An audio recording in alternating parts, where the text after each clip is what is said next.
ஸ்ரீ சதுரசித்தி லிங்க மாஹாத்மியம் 67ஆம் அத்தியாயம். கேதார ஈஸ்வர லிங்கம். குறிப்பு: இமயமலையில் உள்ள பெரிய லிங்கம் கேதாரேஸ்வரர். மக்களை அணுகுவது கடினமாக இருந்ததால் அது தேவர்களின் வேண்டுகோளின் பேரில் மகாகாலவனத்திற்கு வந்தது. இமயமலையில் உள்ள லிங்கத்தைப் போலவே இது வெகுமதிகளை வழங்குகிறது. ஈஸ்வரனார் கூறினார்: அழகான பெண்ணே, தனது பார்வையால் பாவங்களை அளிக்கும் 67வது தெய்வமான கேதாரேஸ்வரரை வணங்குங்கள்.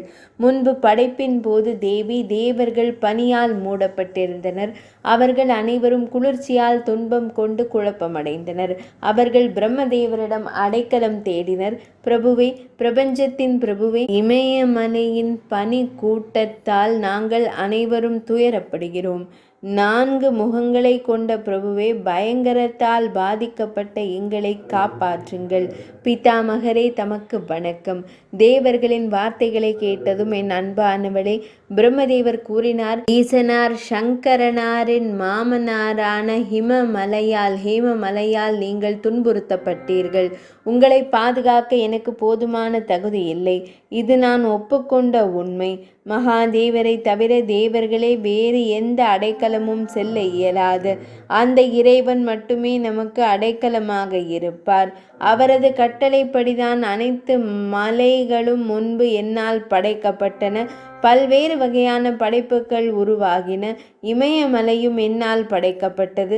இந்த மலையை எந்த உயிரினமும் நாட இயலாது, அதை தாக்க இயலாது, அதனை கடக்க இயலாது.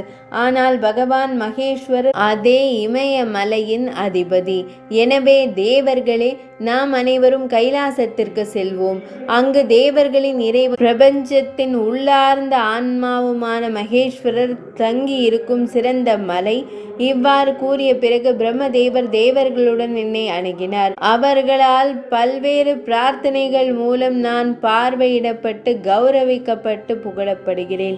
தேவர்கள் என்னால் கௌரவிக்கப்பட்டனர். 4முக கடவுளை வணங்கினர்.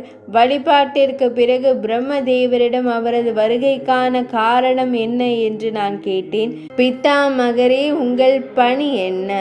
நீங்கள் தேவர்களுடன் வந்திருக்கிறீர்கள். எல்லாம் பிரம்மதேவரால் தெரிவிக்கப்பட்டது.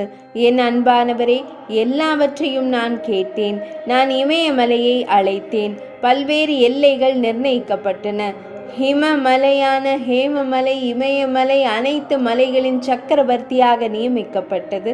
தேவர்கள், கந்தர்வர்கள், யக்ஷர்கள், நாகர்கள், கிண்ணறர்கள் மற்றும் வித்யாதரர்களின் விளையாட்டு மைதானங்கள் தனித்தனியாக வரையறுக்கப்பட்டன. மலைகளின் இறைவன் தூய படிகத்தை போன்ற வடிவத்தில் பிரகாசித்தார். சர்வாணியின் தந்தை ஜானவியின் நீரோடைகளின் வடிவத்தில் தலைப்பாகையுடன் தோன்றினார். அவர் தெய்வீகமானவர். அனைத்து தேவர்கள் மற்றும் அனைத்து தீர்த்தர்களாலும் நிறைந்தவர். அவர் அனைத்து துறவிகளின் வசிப்பிடமாக ஆனார். அனைத்து அழியாதவர்களாலும் அவர் நாடப்பட்டார். மலைகளின் இறைவனை நிறுவிய பிறகு நான் லிங்க வடிவில் அங்கே நின்றேன். 3 உலகங்களிலும் கேதாரேஸ்வரர் என்ற பெயரில் நான் நன்கு அறியப்பட்டேன். என் அன்பானவரே, மந்திரங்களால் நிரப்பப்பட்ட நீர் அங்கு என்னால் உருவாக்கப்பட்டது. லிங்கத்தின் மகத்துவமும் அதன் நீரும் அதன் பல்வேறு வழிகளில் பேசப்பட்டுள்ளன. ஒரு மனிதன் இங்கு பக்தியுடன் வந்து என்னை முழுமையாக வணங்கினால், சிறந்த முகபாவனை கொண்ட பெண்ணே, அவர் இங்கிருந்து கட்டளைகளின்படி தண்ணீரை எடுத்து சென்றால், நான் சந்தேகத்திற்கு இடமின்றி அவருக்குள் ஒரு லிங்கத்தின் வடிவத்தில் இருப்பேன். இது அறிவிக்கப்பட்ட போது தேவர்கள், அசுரர்கள், அரவங்கள், யக்ஷர்கள், ராட்சசர்கள், பிசாசர்கள், பூதங்கள், வேதாளங்கள், கிண்ணறர்கள் மற்றும் வித்யாதரரின் குழுக்கள் என்னை காண ஆசைப்பட்டு அங்கு வந்தனர். அழகான பெண்ணே, அந்த புனித நீரை அருந்திய பிறகு நான் ஒரு லிங்க வடிவில் ஒருவராக அவர்களால் முறையாக உணரப்பட்டேன். அவர்கள் என்னை போல மாறி அந்த சிறந்த மலையில் தங்களை நிலைநிறுத்தி கொண்டனர். சிறந்த முகபாவனை கொண்ட பெண்ணை, ஜனலோகத்தில் இருந்த சித்தர்களால் அவர்கள் போற்றப்பட்டனர். நீண்ட காலம் கடந்ததும் கேதாரேஸ்வர தேவரின் மகத்துவமும் குறிப்பாக புனித நீரும் சுற்றி பரவியதால் ராஜச மற்றும் தமச குணங்களை கொண்ட மனிதர்கள் அங்கு வரத் தொடங்கினர். அகன்ற விழிகளை கொண்ட பெண்ணே, அவர்களை பயமுறுத்த நான் ஒரு எருமையின் வடிவத்தை எடுத்தேன். ஆனால் அவர்கள் பயம் கொள்ளவில்லை. தெய்வத்தை காண விரும்பிய அவர்கள் இதோ இறைவன், இதோ இறைவன் என்று வலம் வந்து கொண்டிருந்தனர். பெரிய தெய்வமே, நான் ஒரு எருமையின் வடிவத்தை எடுத்து கண்ணுக்கு தெரியாமல் இருந்ததால் அவர்களால் காண இயலவில்லை. அவர்கள் துயரமடைந்தனர். அவர்கள் துக்க பெருமூச்சு விட்டனர். அவர்கள் பற்றுதலை இழந்தனர். இறைவன் இங்கே இல்லை. இங்கே புனித தீர்த்தமும் இல்லை. புண்ணியத்தை அளிக்கும் கங்கையும் இல்லை. தர்மம் இல்லை. மறுமை உலகமில்லை. எல்லாம் ஒரு மோசடி. ஆனால் பின்னர் அது புனிதத்தில் கூறப்படுகிறது. இமயமலையில் முக்தியை அளிக்கும் கேதாரலிங்கம் இருப்பதாக உதாரணங்களும் வேதங்களில் கூறப்பட்டுள்ளன. புகழ்பெற்ற பெண்மணியே, மனிதர்கள் இவ்வாறு உரையாடி கொண்டு இருக்கும் போதே ஆகாயத்திலிருந்து இரக்கத்துடன் நான் உச்சரித்த ஒரு குரல், வழியிலிருந்து எதையும் கூறாதே, மாறாத ஸ்ருதிகளை கண்டிக்கலாகாது. உலகங்களை படைத்த பிரம்மதேவரால் பேசப்பட்ட புராணங்கள் வேறு விதமாக இருக்க இயலாது. புராணங்களையும் தர்ம சாஸ்திரங்களையும் கண்டிக்கும் நாத்திகர்கள் பயங்கரமான நரகத்தில் விழுந்து அனைத்து உயிரினங்களும் அழிக்கப்படும் வரை அங்கேயே இருப்பார்கள். பகவான் ஸ்ரீ கேதாரேஸ்வரர் எப்போதும் சொர்க்க இன்பங்களையும் விடுதலையையும் வழங்குபவர். அவர் எப்போதும் தேவர்களால் மதிக்கப்படுகிறார், ஆனால் நேரடியாக உணரப்படுவதில்லை. ஹிமவான் 8 மாதங்கள் தொடர்ந்து வழிபட்டார். அந்த புண்ணியத்தின் காரணமாக ஹிமாத்ரி, ஹேமமலை, ஹைம மலைகளின் இறைவனாக அவர் ஆக்கப்பட்டார். அவர் அழகானவர். அவர் நாடப்பட தகுதியானவர். அனைத்து தீர்த்தர்களும் அவரை வணங்குகிறார்கள். அவர் அனைத்து நகைகளின் களஞ்சியம். அவர் தேவர்களுக்கு மிகவும் பிடித்தவர். கிருஷ்மம், கோடை மற்றும் வசந்த காலங்களில் என்னை காண்பதில் மிகுந்த விருப்பம் இருந்தால் குறிப்பிட்ட காலங்களில் தேவர்கள் இங்கு மனிதர்களால் காணப்படுகின்றனர். அதற்கான வழிமுறைகளை நான் கூறுவேன். அதை கவனமாக கேளுங்கள். இந்த விஷயத்தில் எந்த ஐயமும் இருக்கலாகாது. நீங்கள் அனைத்து ஆசைகளையும் அடைவீர்கள். மனிதர்களே, மகாகாலவனம் அனைத்து புனித தலங்களிலும் மிகச்சிறந்த புனித தலமாக அறிவிக்கப்பட்டுள்ளது. இது உலக இன்பங்களையும் முக்தியையும் தருகிறது. பிரளய காலத்தில் கூட அது அழிக்கப்படவில்லை.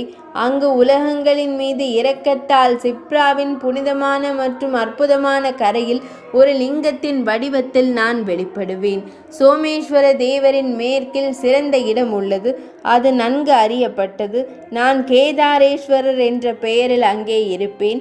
என்னுடைய தரிசனம் அங்கே நிரந்தரமாக இருக்கும். சந்தேகத்திற்கிடமின்றி அனைவருக்கும் எல்லா ஆசைகளையும் நிறைவேற்றுவேன். இங்கு பெற வேண்டியதை விட அதிக நன்மையை அங்கே வழங்குவேன்.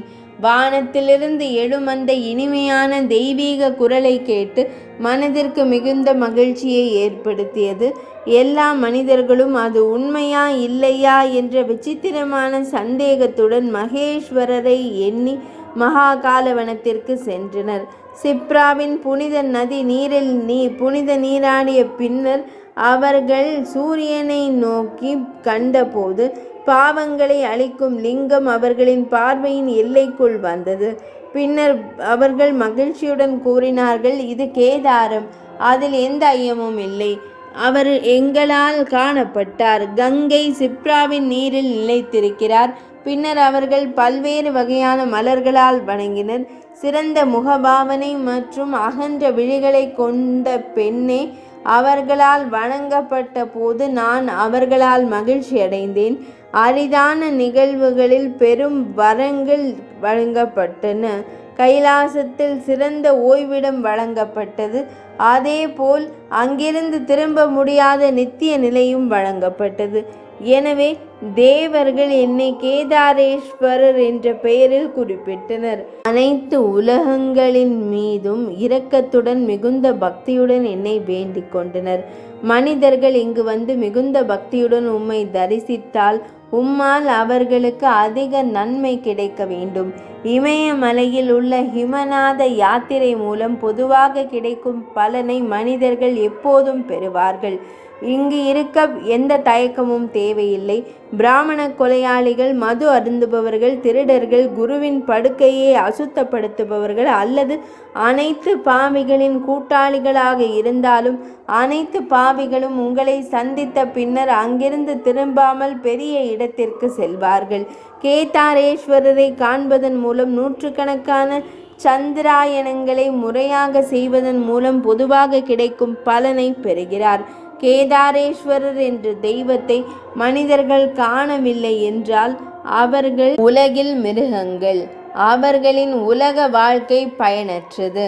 கேதாரேஸ்வரரை காண்பதன் மூலம் குழந்தை பருவம், இளமை மற்றும் முதுமையில் செய்த அனைத்து பாவங்களும் கரைந்துவிடும்.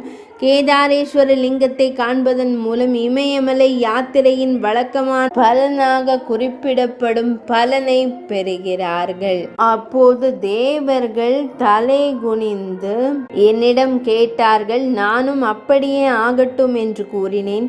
அந்த தேவர்கள் சொர்க்கத்திற்கு சென்றனர். இவ்வாறு கேதாரேஸ்வர தேவரின் பாவங்களை அழிக்கும் சக்தி உங்களுக்கு கூறப்பட்டுள்ளது. அடுத்து பிஷாகா என்ற லிங்கத்தின் கதையினை கேளுங்கள். 67ஆம் அத்தியாயம் இனிதே நிறைவடைந்தது.